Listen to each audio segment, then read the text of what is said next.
Welcome, everyone. Like I said, my name is Hannah Scott. I'm the program manager of the Center for Cooperatives in the College of Food, Agricultural, and Environmental Sciences at Ohio State University. And we're really glad you've joined us this afternoon for a conversation with Doug Miller of Ohio Electric Cooperative. This session is actually a part of a broader initiative called the Appalachia Cooperates Initiative. It's a learning network connecting cooperative, community, business, and economic developers and advocates in Central Appalachia. Really, our goal is to contribute to the development of a thriving co-op ecosystem in the region by building awareness, by equipping practitioners with knowledge and skills, and by facilitating a connected network of co-op and community developers. And I'm so excited today because we're going to be talking really just about that, about network building in a co-op sector, specifically here in our rural communities in the US. This initiative, the ACI, was born out of a collaborative conversation among partners in Ohio, West Virginia, Kentucky, and Pennsylvania. And I just want to say thanks to those partners for helping us catalyze this work. We look forward to continuing that work. If you'd like to be involved in it, please feel free to reach out. And as I mentioned, we're excited to be joined by Doug Miller. He's going to talk about building a self-help network, the electric cooperative story. We'll have time for questions following the presentation. So I'm going to ask that you submit your questions through the Q&A function that you can find on your Zoom toolbar. Feel free to submit those on your throughout the presentation this afternoon, and I'll moderate those questions towards the end of the presentation. So Doug, without further ado, I'm going to turn it over to you. I'm going to turn my video off so I'm not distracting anybody and give you our full attention. Thank you. Okay, thank you, Hannah. I can't see everybody on my screen, but I understand there's about 20 or 25 people on the call today. I want to welcome you to this learning opportunity, I hope. And I hope that we have a chance at the end of the presentation to engage in some Q&A. I love telling the cooperative story, specifically Ohio's story, because I think it is something that is a very grassroots type organization, built from the ground up, built with a lot of resilience from people that otherwise you wouldn't think would have been able to do this. And so our story, I think, is a good one, and hopefully we'll be able to answer some questions at the end of the day. I want to just introduce myself real quickly. Let's see here. There we go. Let me make sure. There we go. So just a little bit about me. I have been in the electric utility industry now for 32 years. The first 2 years of that was with an investor-owned utility, Dayton Power and Light, right out of college. Shortly thereafter, after a couple of years in the IOU world, I joined Logan County Electric Cooperative in Bell Fountain, Ohio. It's about an hour northwest of Columbus, where I worked there for about 25 years. In that 25 years, I started out kind of in a marketing and member services role, kind of, in a customer relations type role. And then I did that for about 7 years. And then the last 17 and a half, 18 years, I was the chief executive officer of that electric cooperative out in Bell Fountain. And so and then for some crazy reason, my boss tells me all the time, why did you just decide to jump out of a perfectly good airplane? But I did, and I decided to come and work at the State Trade Association here in Columbus, and I've been doing that for 7 years. And so we'll learn a little bit more about the trade association, but the two companies that I represent on the call today are Ohio Electric Cooperatives Incorporated, which is the trade association for Ohio's 24 electric distribution cooperatives. Our trade association does a number of things. We do safety training, we do lineman training, and I'll tell you a little bit about that in a little bit more detail. We provide communications, kind of our name, kind of our hood ornament is Ohio Cooperative Living. If anybody is a cooperative member here in Ohio, you'll receive Ohio Cooperative Living in the mail, and I have a staff that puts the master pages together. Marketing, economic development, government affairs, employee director training. I jokingly say here with our accounting and engineering people that if it doesn't involve making power or delivering power, it usually falls in my lap. And so we are the trade association. We've been operating since 1941, and it's really been a great place to work. Buckeye Power is a sister organization. They're actually kind of the big behemoth of our organization. They are the generation and transmission provider for Ohio's 24 distribution cooperatives and one co-op up north. I'm sorry I put the name on there now, knowing that this is an Ohio State crowd, but it is the power supplier for Ohio's 24 cooperatives. Buckeye Power owns and operates most of its own generation. We're largely a coal-based generation company, and we do have natural gas peaking plants. We have several renewable energy sources as part of our portfolio, and we've continued to integrate more renewable energy into our mix when it makes sense for our members. So I'm representing both organizations and happy to be with you here today. Before I talk about the self-help network or this kind of journey that we've been on for the last 85 or 90 years, I want to talk a little bit about the history of rural electrification. What started by small groups of rural citizens has grown into this economic engine that supports local communities all over the country. Interestingly, electrification found its roots in Ohio. Piqua, Ohio, that is an actual picture of the first REA pole being set in West Central Ohio, in Piqua, Ohio, to be specific. And that was done in 1935 for, again, Pioneer Electric Cooperative. The Electric Cooperative Program epitomizes our topic today, creating a self-help organization that understands our business model and the principles in which we operate. The way I look at it, are the people have changed, the issues have changed a little bit, the way we've done things. Obviously, one picture, you're seeing a pole being set by hand. We have a lot of technology now to be able to do that. That's all changed over the last 85 years. But the one thing that hasn't changed are the principles that electric cooperatives operate under. And if you're involved with cooperatives, and I think most of you are, you all know them. They're called the 7 cooperative principles. And we'll talk about those along the way. First, I want to talk about why electric cooperatives exist and the impact they have on the communities they serve. So why electric cooperatives? Again, I'm not going to spend a lot of time on this, but basically back in the mid-1930s, 1 out of every 10 rural home and farm had central station electricity. Rural life in 1935 was really difficult. Farm production was all done by horsepower, not the horsepower we think of today, but actual horses. Lighting was by kerosene lamp. There was no running water. It was pumped by hand. Refrigeration was non-existent. You know, how did we get things done? It literally was manpower. It was physically demanding on rural farm families and very challenging.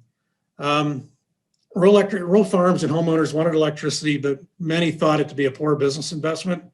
It's going to cost a lot of money to build and maintain power lines to what few homes and farms that populated the countryside. Homes didn't have basic electrical wiring, lighting, appliances. So it was perceived that rural residents would not use very much electricity. And no one thought farmers could innovate to boost productivity through electric appliances, motors, things like that. And the bottom line, the investor and utilities refused to run power because there just wasn't enough money to be made for their shareholders.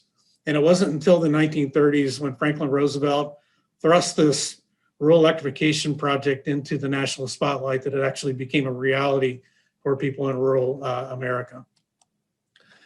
So this was called the New Deal. The rural electrification, again, was thrust into that national spotlight. This idea of providing federal assistance to accomplish rural electrification gained ground very quickly when he took office in 1933.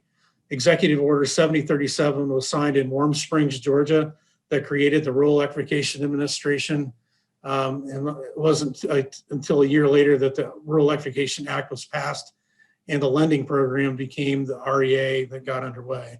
So within months of passing that act, the act was really intended, and the loan funds were really intended for the big power companies.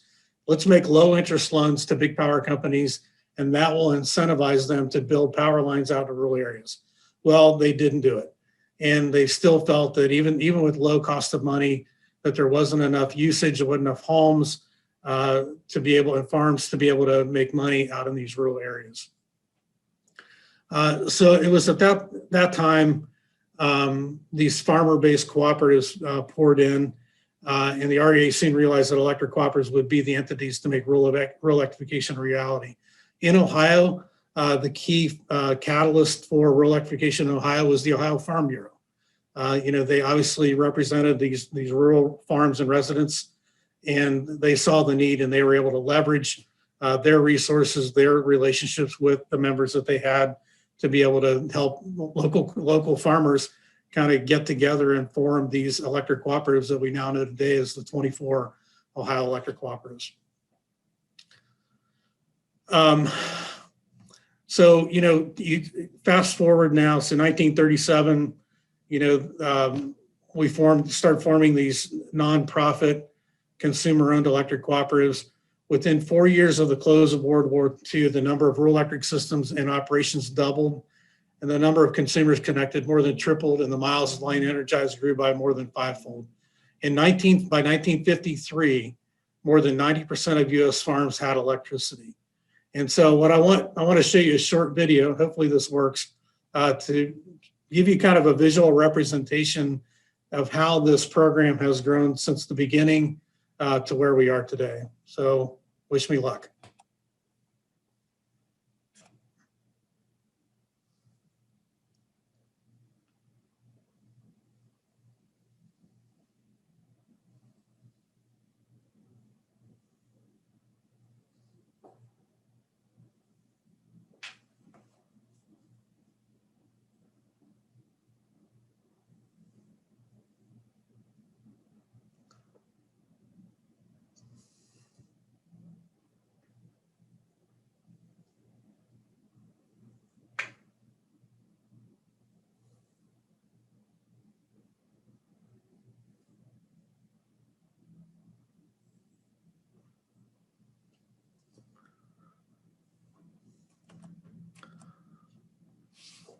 So nationally, there are nearly 900 electric cooperatives that serve consumers in 48 of the 50 states.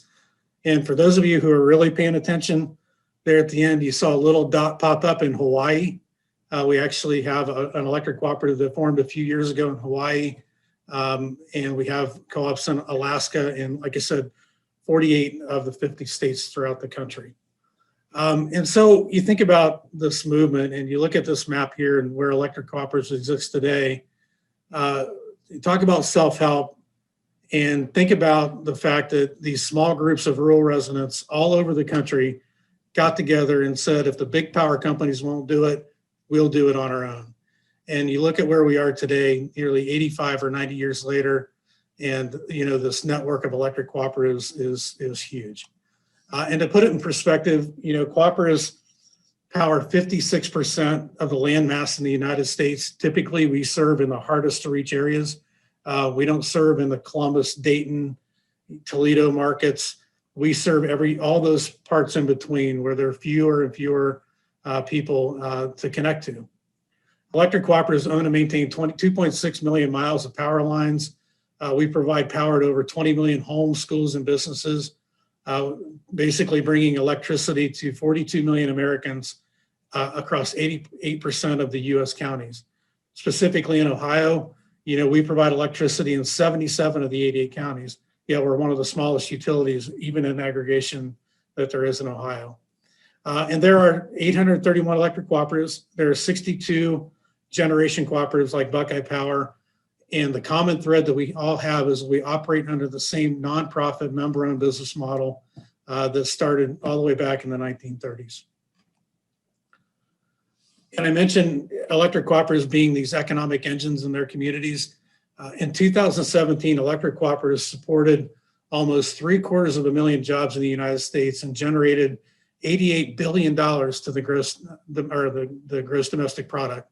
And even though electric cooperatives are nonprofit and tax exempt for income taxes, electric cooperatives still pay property taxes on every pole, every span of wire, every power plant, every substation, in addition to payroll taxes that also goes to support these local communities. Today, Ohio's rural electric cooperatives serve, the sparsely populated rural stretches of our state. Even though you see these maps that look like electric cooperatives serve pretty much all over, you pretty much can draw a line around Dayton, Toledo, Cincinnati, Columbus, and all those rural areas that the big power companies didn't want to go to is where we serve. 77 of the 80 counties, we only serve about 8% of Ohio's population. And that's because there's only an average of about 8 consumers or 8 electric services per mile of power line. That's compared to in the city, there's about anywhere from 50 to 70 electric services per mile of power line. Interestingly, though, when investors thought rural Americans wouldn't use much electricity, in fact, the average rural household uses almost 1,200 kilowatt hours, more than 40% of our urban counterparts. Some of that difference is the lack of affordable natural gas, while much of it is attributed to the exposure to more severe weather conditions than what you may be experiencing here, like maybe in Columbus where I am today. We talk about the cooperative difference all the time.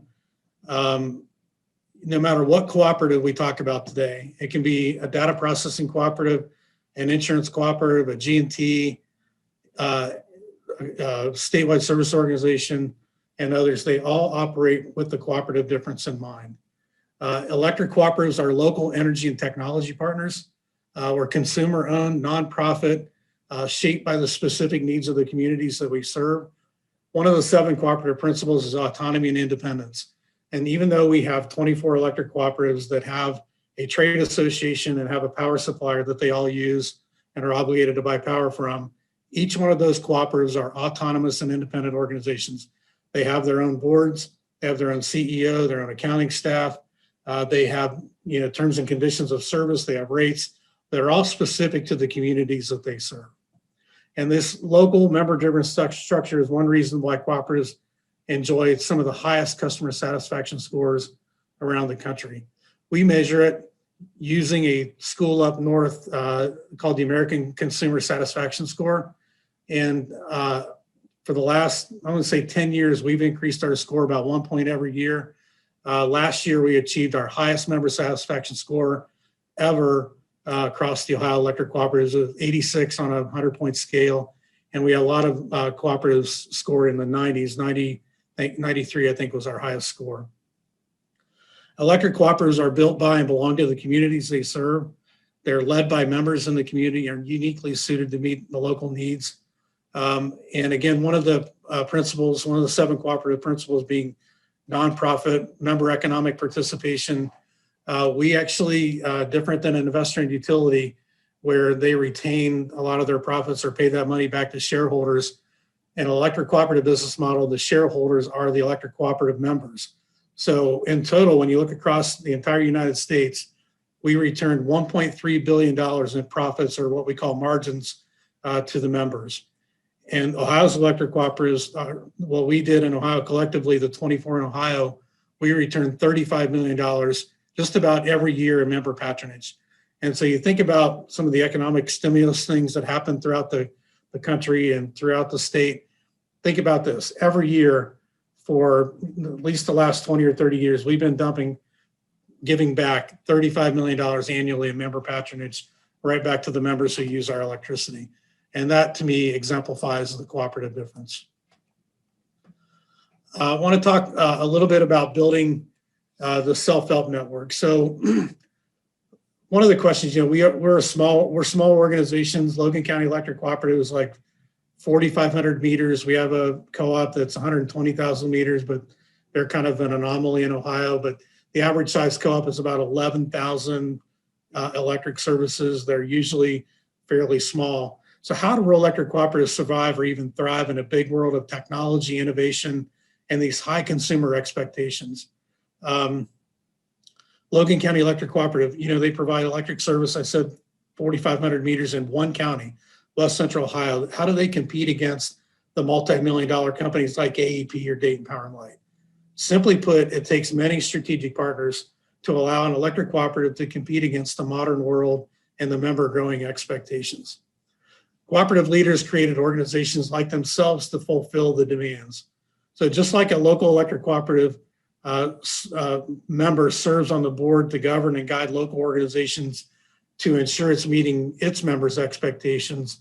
Cooperative leaders from all these different cooperatives that I mentioned, whether it's 24 in Ohio or the 830 across the country, in turn serve on boards of these other cooperative service organizations to ensure the programs and services are developed that can help their cooperative better engage and serve their members or keep costs down or whatever the case may be. The other thing that I'll mention is electric cooperatives are leaders in technology deployment. I've been away from Logan County Electric Cooperative 7 years, and probably 10 years prior to that, we put in our first automatic meter reading system. We did away with the meter reader that had to drive to all 4,500 households, farms, businesses to read a meter, entered into a computer. We did that probably 20 years ago, deployed automatic meter reading. And we have the ability to disconnect power and restore power using that technology. And that technology is so much more advanced today that's integrated with outage management systems. So we can even tell when your power is out before you call us and tell us it's out. So it's really, needed. When you're in a rural area, you have to patrol miles and miles of line to be able to fix a problem. Having that type of technology available is crucial. There's also, again, you think about, AEP or Dayton Power and Light and how you interact with them, and maybe some even bigger businesses, like how much we do on our phone, to be able to order something from Amazon and it'll be here tomorrow. Just the technology that members expect. Well, you think about a small rural electric cooperative, how would they be able to do that by themselves? They can't. And so they now have an interface called Smart Hub, which allows the consumer to report and track power outages, vote in director elections, start service orders. And basically it's a 24/7 way to interact with your cooperative. Cooperatives do one thing very well. They act in the best interest of their members, trying to fulfill their needs for reliable and affordable and environmentally responsible power. And it takes our strategic partners, they're critical to fulfilling that mission. And so how consumers help themselves. I want to walk you through this journey of how electric cooperatives created this support network that helps them better and serve and engage the end of the line consumer. We're going to start in 1941 with the formation of Ohio Electric Cooperatives Incorporated, the State Trade Association. And so electric cooperatives, I walked you through the beginning. In the mid-1930s, electric cooperatives were beginning to form. And then in 1941, the State Trade Association came together with the original purpose of the organization to aggregate purchasing power and negotiate wholesale power contracts from big investor and utilities. Eventually, another cooperative organization was formed about 15 years later in Ohio for that purpose, called Buckeye Power. And so this was a group of cooperatives coming together saying, we're going to form another cooperative to go out and buy power on our behalf. And if we make money, we're going to keep that money back for ourselves. But essentially, they had formed a cooperative, a one member, one vote, democratically controlled, not-for-profit purchasing cooperative to negotiate wholesale power contracts. The State Trade Association later found its niche in other services that could be done together more efficiently and effectively than each cooperative could do on their own. So as I mentioned today, the State Trade Association that I oversee provides safety and lineman training, employee and director education. We have lobbying in Washington, D.C. and here in Ohio, communication services, most notably I mentioned Ohio Cooperative Living magazine that is sent to nearly every household served by an electric cooperative in Ohio. And I mentioned the other services like marketing, economic development, and more. And this, is really the epitome of the electric cooperative business model. Any one individual, any one organization doesn't have the buying power and the efficiency that you have when you come together. And the fact that they came together in a non-threatening way, in a cooperative way to do these things together has really maximized the efficiency and the ability to control costs at the local level. So the Ohio Trade Association was the first of many self-help organizations created by the Electric Cooperative Network. So let's go to 1942. 1942, shortly after the Ohio Trade Association was formed, the National Trade Association was formed by the Electric Cooperative Network. And this is where a group of electric cooperative leaders realized that the electric cooperative network would have more leverage if we act together. So in Ohio, we said, hey, we have more leverage to negotiate power contracts and lobby the State House. We act together. On a bigger scale, the National Trade Association did many of the same things. And this all started in 1942 when, after the World War II, there was claims that electric cooperatives were hoarding copper wire. And this brought electric cooperative leaders from different states together to defend themselves. As a result, in 1942, America's electric cooperatives formed the National Rural Electric Cooperative Association, or what we call NRECA, to provide a unified voice for cooperatives and to represent their interest in Washington, D.C. Today, NRECA represents all 900 of those consumer-owned, not-for-profit electric cooperatives, public power districts, public utility districts in the United States. They have, originally formed for government affairs and lobbying and advocacy. They now have expanded services to include, they provide oversight of all of our employee benefits plans for substantially all the co-ops in the country. So my health insurance, my pension, my 401k are all managed by a group of people with NRECA. They carry out the federal government relations activities like lobbying, advocacy. They also, on a bigger scale, have built out management and director training programs that we can take advantage of as cooperatives here in Ohio. They spearhead communications efforts, things like that. They coordinate national regional conferences, offer member cooperatives advice on tax, legal, environmental, engineering matters, and then economic and technical research as well. So again, a network that allows us to, I think, a little cooperative like Logan County Electric Cooperative to fight above its weight. So fast forward now to 1959. Happy New Year. Two significant developments occurred in the electric cooperative industry, giving us the ability to continue this cost-effective and secure operations. First of all, Buckeye Power was formed. This is where I mentioned a group of leaders formed Buckeye Power. We are a generation and transmission cooperative supplying power and delivery to Ohio's 24 electric distribution cooperatives and the one up north. In partnership with AEP, we built coal-fired power plants in Brilliant, Ohio. We own Unit 1 and Unit 2, or AEP owned Unit 1, Buckeye Power owned Unit 2. A few years later, as consumer growth and demand for electricity grew, a third unit was added, which is wholly owned by Buckeye Power. And over the years, Buckeye Power has expanded its portfolio of generation resources to include baseload coal plants, natural gas peaking plants, renewable energy, and more. And Buckeye Power is they are a cooperative owned by all 24 electric distribution cooperatives and the one up north. And just like electric distribution cooperatives operate under the 7 cooperative principles, so does Buckeye Power. Every cooperative that's a member of Buckeye Power has a seat on the board to help guide the G&T cooperative decisions. And then acting together, board members can make decisions to invest in more generation, less generation, different types of power generation, and more. And like on other cooperatives, Buckeye Power is a nonprofit power provider. So when it does have margins, they are allocated and returned to the members. And all 25 members receive a share of those margins based on their annual purchases. Also in 1959, electric cooperatives saw a need to have a liability insurance provider.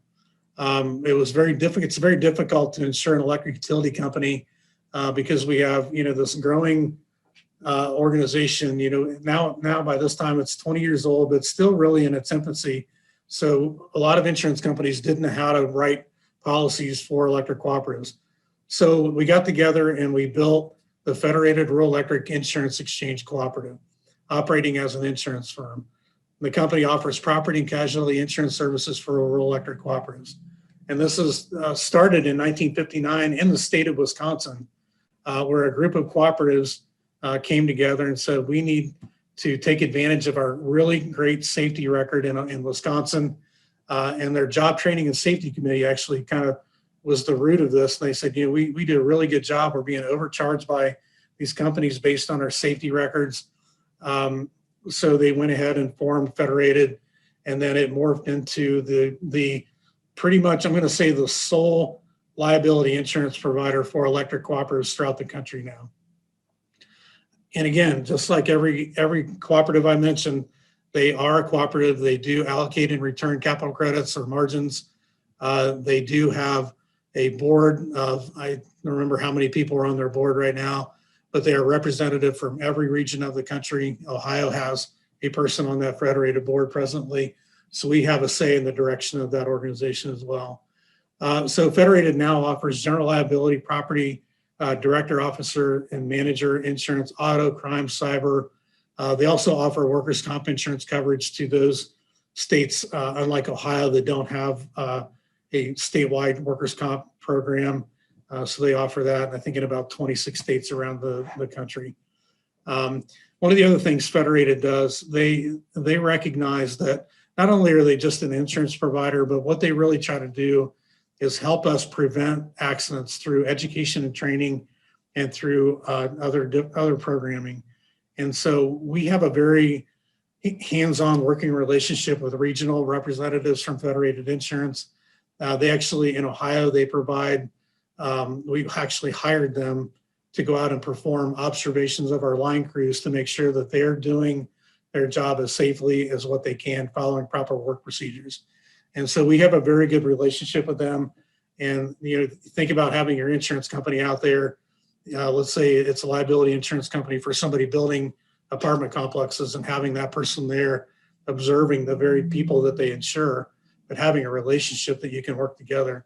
It's really awesome. 1960 rolls around. You can see a lot of the things that were going on, movies, TV shows, who was born that year. Well, in 1960, one of the things that happened is that we were able to form a few purchasing cooperatives around the country. This started in 1948, actually, when the Kentucky Trade Association, the group that's very similar to Ohio's electric cooperatives, they began group purchasing activities on behalf of the Kentucky electric cooperatives, because construction materials at that time were still extremely difficult to obtain, and individual cooperatives found it virtually impossible to leverage the volume needed to attract attention in the marketplace. Think about it. You got small co-op, maybe 1,000 or 2,000 meters, and you've got a big investor in utility that has hundreds of thousands of members and meters. As a salesman, who are you going to call on? You're going to call on that big company that's going to buy a lot. So leveraging that was really visionary on behalf of these electric cooperatives. So following their track record of successful group purchases, the group opened up their first warehouse in Louisville in 1949. In 1959, they began manufacturing their own transformers, later to exit the business in 2018, yielding to another cooperative transformer company out of Arkansas called ERMCO. ERMCO is also a cooperative-based manufacturer operating under the same 7 cooperative principles. It was in 1960, though, that Ohio and Kentucky partnered to stock a warehouse in Columbus, Ohio, adjacent to where I work here in Columbus, at the headquarters of Buckeye Power and the State Trade Association, where it still exists today. Kind of about probably a sand wedge from my office, you'll find a warehouse of about $10 million of line equipment, transformers, hardware, meters, things like that are used to supply the electric cooperatives in Ohio with line materials. UUS supplies material exclusively to rural electric cooperatives to this day. And UUS, like all cooperatives, allocates retires margins and is governed by a board elected from the membership of UUS. In Ohio, we have 12 members, 12 managers of our cooperatives that serve on the United Utility Supply Board. Again, so we have an opportunity to provide governance and oversight to United Utility Supply. So the other need that was created when you form these organizations, you've got to have an accounting system and a billing system to be able to track utility investments, revenues, costs. So electric cooperatives came together in the 1960s to form their own data processing cooperatives. These organizations have evolved into what I call total service providers. So not only do they account for, just the debits and credits and the balance sheet information, not only do they send out electric bills to consumers, They also provide outage management solutions. They provide engineering and other business solutions that help our cooperatives each and every day. I referenced earlier the Smart Hub application is something that every one of our members in Ohio can add to their phone or their iPad and do business with an electric cooperative on a real-time basis. So it's kind of interesting, back in the day, there were originally 3 data processing companies, kind of very unique names: North Central Data Cooperative, Central Area Data Processing, and the Southeast Data Cooperative. And they pretty much divided the country regionally and kind of operated in, I would call, a more friendly manner. And one was formed in I think Central Area Data Processing 1967, North Central Data Cooperative in 1966, and SEDC was also formed in 1966. Later on, North Central Area Data, or Central Area Data Processing, and North Central Data Cooperative consolidated in July of 2000 under the name of the National Information Solutions Cooperative, or NISC. And now they compete on a more, not a regional basis, but more on a universal basis throughout the entire United States. And then Southeast Data Cooperative, kind of in response to that, recently changed their name to Meridian Cooperative.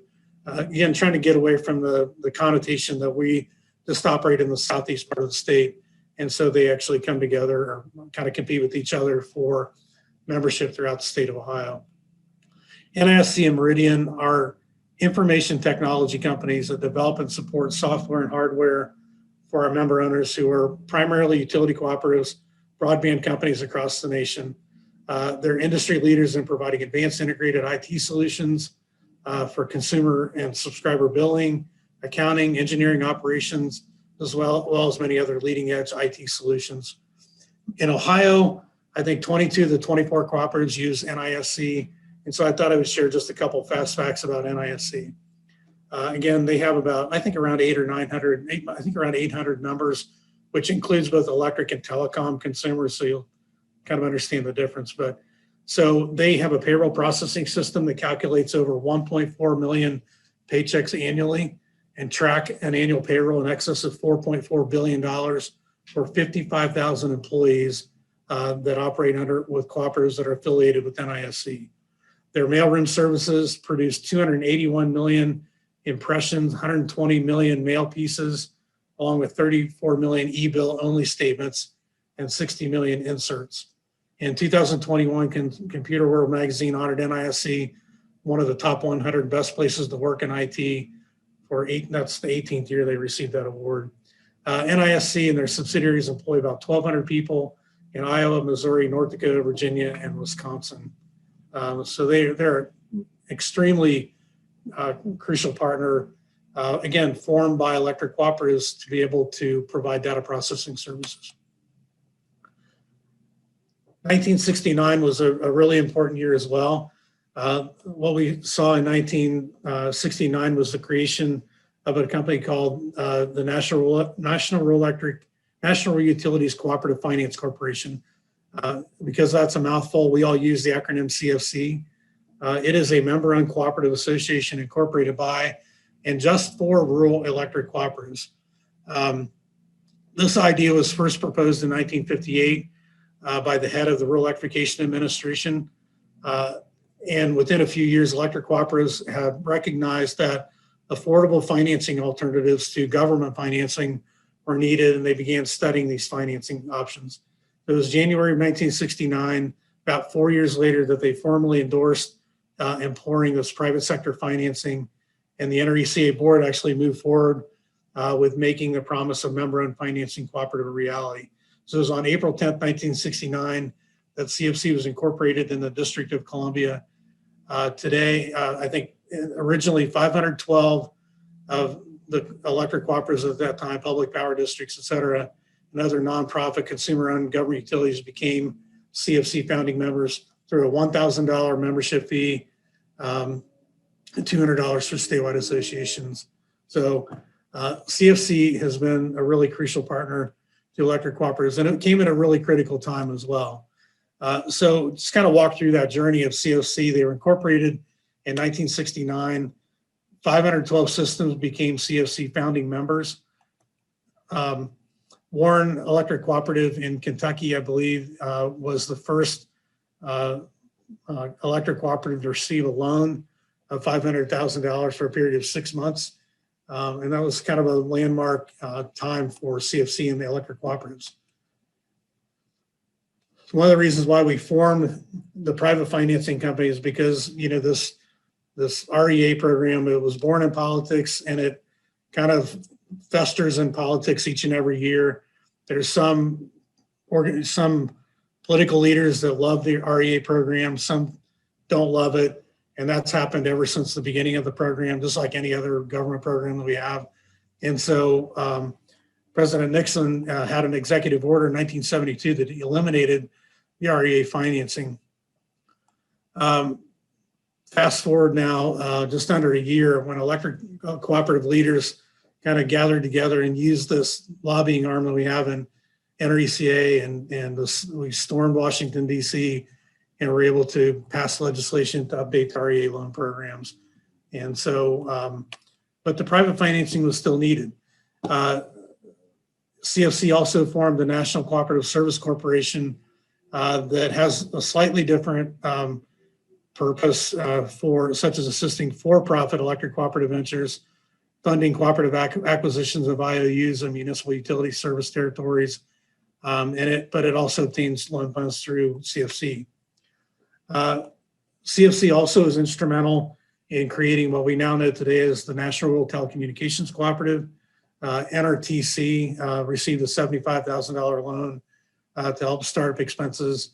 And I'll talk about their services that they offer, but started with C-band satellite TV service, later morphed into direct broadcast satellite, what you all know today as DirecTV, and then they offer some other things, which we'll talk about in just a minute. The other thing that CFC has done over the years is they allowed electric cooperatives to contribute money to they call it the Cooperative System Integrity Fund, basically where we are under threat of service territory threats from investor utilities or municipal utilities that now want to serve the areas that we serve when they didn't want to serve them back in the day. So we have a fund that's created to help with the defense of those service territories. And that fund has awarded $28 million since 1986 to defend those service territories. And then, as I mentioned, Hawaii, it was the year 2002 that Kauai Island Utility Cooperative became the first electric cooperative in Hawaii. So those of you who are on the call that want to work for an electric cooperative and you want to live in Hawaii, I would sharpen up your resume and get it in the mail to Kauai Island Electric Cooperative. We have yet to have a meeting over there, but I'm waiting on that day. It probably won't happen in my career, but it'd be nice to be able to go over there sometime. So 1986, how much do you know about the year 1986? Probably not a lot about cooperatives. I mentioned NRTC. They were founded in 1986 by electric cooperatives through a loan made to them by CFC. Today, they serve more than 1,500 rural utilities, adhering to the cooperative principles as well. And they've evolved into an advanced technology organization. As I mentioned in the beginning, they brought products to rural America, such as C-band TV, automated meter reading. They were very instrumental in the 1992 Cable TV Act, which led to non-discriminatory pricing and equal access to cable TV programming. They were one of the original investors in the DBS TV service, again, what we now know today as DirecTV. And then they also provide internet and broadband services and many more things that utilities use behind the scenes, like AMI, SCADA, things like that. The Dream Team in 1992, CRC. So this is probably one of the landmark moments in my career. I took over as a manager of Logan County Electric Cooperative in 1997. Well, about 5 years before that, there was an organization formed to assist with after-hours calls for the utility industry. So when the doors close at 5, who answers the phone? Well, back in 1991, at Logan County Electric Cooperative, all the way up until 1997, what we did when we left Logan County Electric Cooperative, we call forwarded our office phones to whatever lineman was on call that night. And if that lineman got called out on a power outage, his wife or his kids had to take outage calls from members calling in with power outages. So you can imagine what the world looked like then. So a group of Midwestern utility companies got together and formed, in a small way, the Cooperative Response Center, which has since grown into the premier call center for the utility industry and the electric cooperative industry. So they started out really just a central station alarm monitoring. They quickly expanded into call handling and line crew dispatch. And as demand for these services grew, CRC began partnering with cooperatives throughout the country. Today, they serve over 500 electric cooperatives and associate members in 47 states, representing over 10 million consumers. And they do a fantastic job of dispatching linemen and handling those after hours calls. And then the last thing I'm going to talk about are the Central Ohio Line Worker Training Program. This one's one I mentioned. This is one program that's kind of near and dear to my heart. This is our own electric cooperative lineman training program that we built in Ohio that started out as a partnership with Marion Technical College.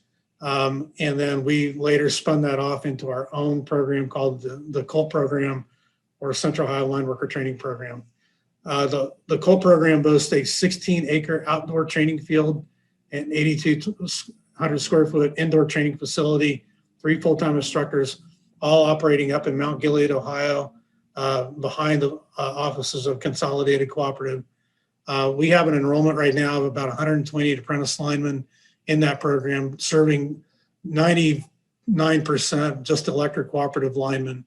And so it takes the lineman about 4.5 years to go through both the formal classroom and field training, or the formal classroom and the hands-on training at the COLT field, and then the on-the-job training that they have to go through at the local distribution cooperative. And so this was a group of just Ohio co-ops kind of taking the next step to help with line worker training here in Ohio. This program has started out much like every other cooperative program that I've talked about, small regional organization. We're now having talks with both Kentucky and Pennsylvania on maybe expanding this program into more of a regional program.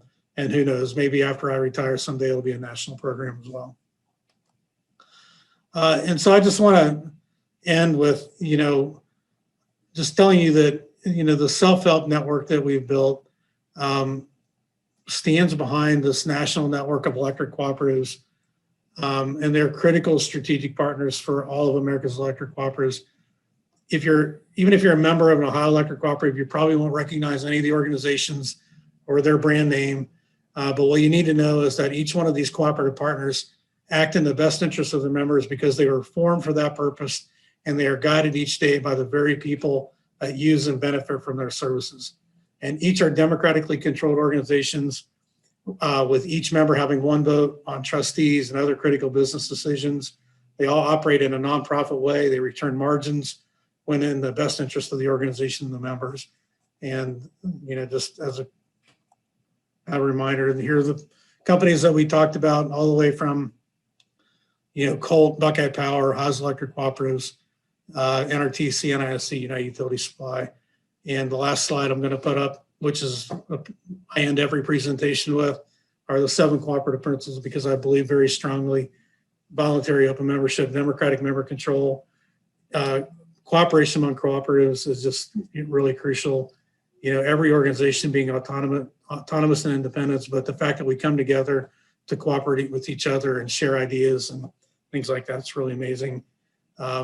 Capital credits, returning margins, being one of the last utilities in these local communities with front door access, where you can actually walk in the front door, talk to a human being, talk to the CEO, you see the employees, you see the board members out in the community, you can engage them as well. And then the fact that we have opportunities like this to talk about our program to people like you. So I'll stop there.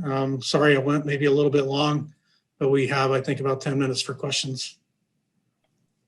No worries. We are actually perfect on timing. Thank you so much, Doug, for that presentation. I'll just remind attendees that you can add your questions in the Q&A or the chat. We have some coming in, and I'm going to talk through some of those with Doug now. I just wanted to say, yeah, we'll give you some softballs.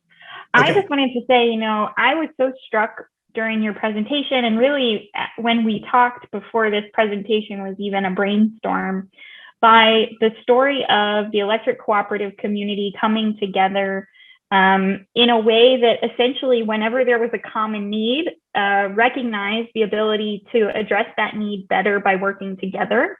So whether that's insurance or financing or a call center and alarm response, all of that, I just find that fascinating that the community basically kind of put those cooperative principles in practice in all of those different ways. I think it's something that there's a lot of interest right now in the cooperative community, particularly the nascent kind of worker cooperative community in the United States around building that interconnected network. And sometimes I think we forget that the electric cooperative community has done that for a long time, is very well practiced at it, as you shared, Doug. So thank you so much. So I'm going to start with some of the questions. Again, feel free to add more questions to this. This may not be a softball, but one of our attendees was paying attention to those maps that you shared, as was I. And as you were sharing those coverage maps, and we think about Central Appalachia quite a bit in this initiative, somebody was asking kind of what's up with the regional variation in coverage by electric co-ops. I saw like California, upstate New York, West Virginia, didn't have a ton of coverage. What's up with that? Yeah, I mean, I think it, you think about where those areas are located, and there's a lot of vacant land out there, right? So California, and you look California and New York, largely in Chicago, and some of these bigger cities had central station electricity. They were able to build out to these communities, and even the California cooperatives were kind of late in the formation. So investor-owned utilities had already kind of built out into these areas. One thing that's also not on this map and I talked about investor-owned utilities, but there are a lot of municipal utilities too. So like the city of Westerville here near Columbus, they have their own electric utility system. So a lot of small, medium-sized, and kind of larger suburb areas have built their own municipal utility companies.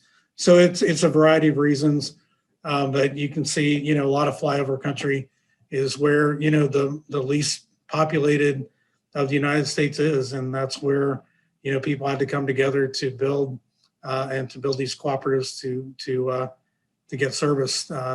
And I have friends with folks out in Wyoming. I mean, where we think 5,000 meters is a small cooperative, they have electric cooperatives out there that are 2,000 meters with the same number of miles of line that I use to serve 5,000. So it is, I mean, if anybody flew into Salt Lake City one time and drove to Jackson Hole, Wyoming, and you will find a lot of cows and you will find a lot of highway, but you will not find a lot of homes and farms. They're just bigger and more spread out. Good question.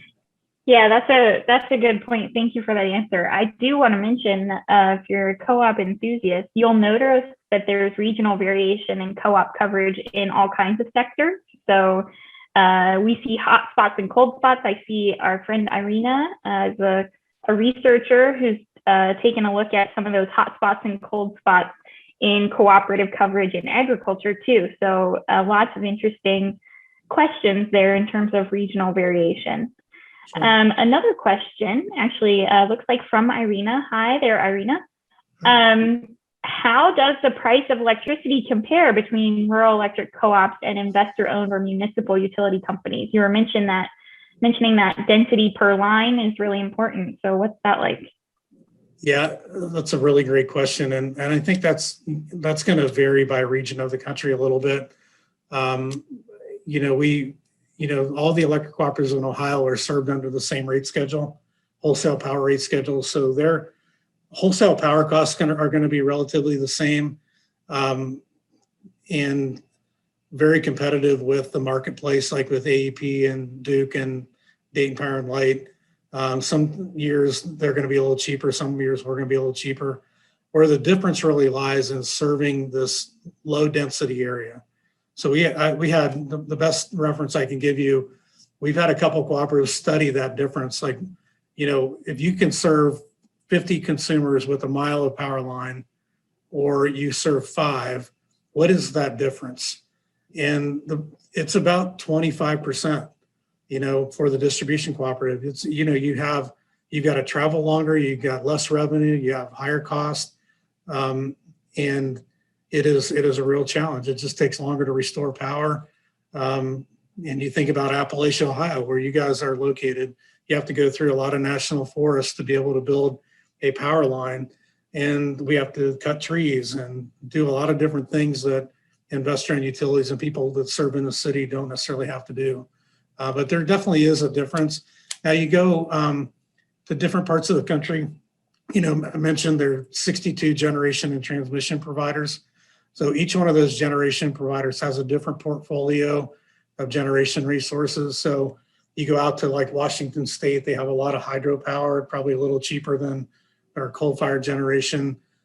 You may go to Iowa where they have maybe more renewables because the wind blows there, or to the western states where the sun shines a little bit more than it does in Ohio. And then, in the Southeast, they still do burn a lot of coal. They have some nuclear plants that have a different cost structure as well. Sometimes it has a lot to do with how closely you're located to that fuel source. Like in Ohio, we sit on a lot of coal. So our transportation to get coal to our power plants is not real high. Down in Florida, you've got to bring in a lot more coal than maybe what you would have to in Central Ohio. Sure. So it varies a little bit, but the real cost difference, I think, is in the distribution of it, taking it from the substation out to the end of the line consumer, because we serve so many miles of line, the low density, and it can be a challenge. Yeah. Thank you so much for sharing that. I want to think and also, not to mention the difference in usage on a rural home. Our average consumer uses about 1,200 kilowatt hours, and somebody in the city uses about 800. That percent difference. That's let's have 300. That's probably about $45 a month just in the usage. That's going to be a little bit different. They may pay if they paid the same rate, they're still going to pay a little bit more because their home, is maybe can't access natural gas, or they have to use electric heat or something like that. I have learned a lot today. That is one thing that I definitely learned today. I had no idea that there was that difference. Yeah. So fascinating. I want to think a little bit about this network building, and we had a question come in, and this is a question I've been thinking about, and I think others on the call and in the co-op community have been thinking about. As you build this network, right? If we can learn from the example of the electric co-op community and building this self-help network, and we think about the potential benefits that has in nascent co-op communities, right? Maybe they're agricultural co-ops for small farms, maybe they're worker-owned co-ops that help build wealth for worker owners. Mm-hmm. Kind of what advice would you give, or what pieces of the electric co-op story would you tell people who are interested in building these nascent networks to pay close attention to? Yeah, and I would add one to what you mentioned, which would be broadband cooperatives, and so that is a huge need out in rural Ohio and rural America. And, some of our cooperatives are looking into forming cooperatives to be able to do that. It is a little bit more challenging than it was maybe back in the 1930s. But, my advice, I think about how difficult that conversation would have been back in 1930, 1940, 1950 about, we're all really good at identifying needs, right? Like, I think we need a gas station on the south end of Bell Fountain, but am I willing to put up the money to be able to do it? But if I have a common interest and a common passion with other people, if we can kind of bring our common interests together and kind of lay down our I want to call it selfishness, if you will, but come together, that where we want to accomplish something for the good of the community and have that in mind. I think that really is a key driver. for all this. I look at, one of the greatest examples. I think it's not a cooperative, but just in the little community of Bellefontaine, Ohio, there's a gentleman, Jason Duff, who has worked with the city, the county, and economic development communities to revitalize a downtown of Bellefontaine. And he's done that through collaboration. He's done that through bringing people with common interests together. And yeah, he probably makes money at it, but he's also fostering job growth. He's fostering economic development for the community, and ultimately keeping people in the community, where they live and, hopefully work. And so having that common interest, being willing to be an equity partner, and it takes money to get these things done, so I can have the greatest idea in the world, but, I've got to be able to take that risk or take advantage of programs. I think working collaboratively within your community is really critical. I think about, broadband, we need to work with federal government. We need to work with state government, but we need to work with our townships. We need to work with our county commissioners. And we need to work with the residents as well to be able to bring broadband to these areas. And too many times I think you think about the competing interests of for-profit companies and not-for-profit companies. And it's amazing to me that we're able to, because, they didn't want to serve this area. They said, okay, you guys can have it, later to say, well, we want it. Well, we struggle with broadband and trying to get that deployed because, they're maybe protecting some of that historical knowledge that they had of, well, maybe we don't want to give up that service territory. And so we just need to kind of get through those things and work together, work collaboratively. Fantastic. Thank you so much. I feel like there's a lot to learn here, and we can't do all of that in an hour. So I know there are more questions, and unfortunately, we're not going to be able to get to all of those. But I want to say, Doug, thank you so much for your time and sharing your expertise and your knowledge and the electric co-op story. I would like to share my screen here and just ask all of our attendees. We would love to hear your feedback on today's session, on future sessions that you would like to hear more about, and get in touch with us if you have ideas for this initiative and learning opportunities. And this is how you can get in touch with us. If you have more questions for Doug, please feel free to email me, and I can help get you in touch with Doug to get the questions answered. I'd be happy to give him my email address so you can contact me directly. So yeah, perfect. Yeah, Doug Miller at ohioec.org, DOUGMILLER at Ohio, E as in Edward, C as in Charlie, .org. So feel free to email me. I'd be happy to engage with anybody, and maybe we can chat or have lunch or whatever you want to do. I love telling the story. So. Yeah, thank you so much, Doug. We really appreciate it. And thanks everybody for joining us, and we hope we see you around.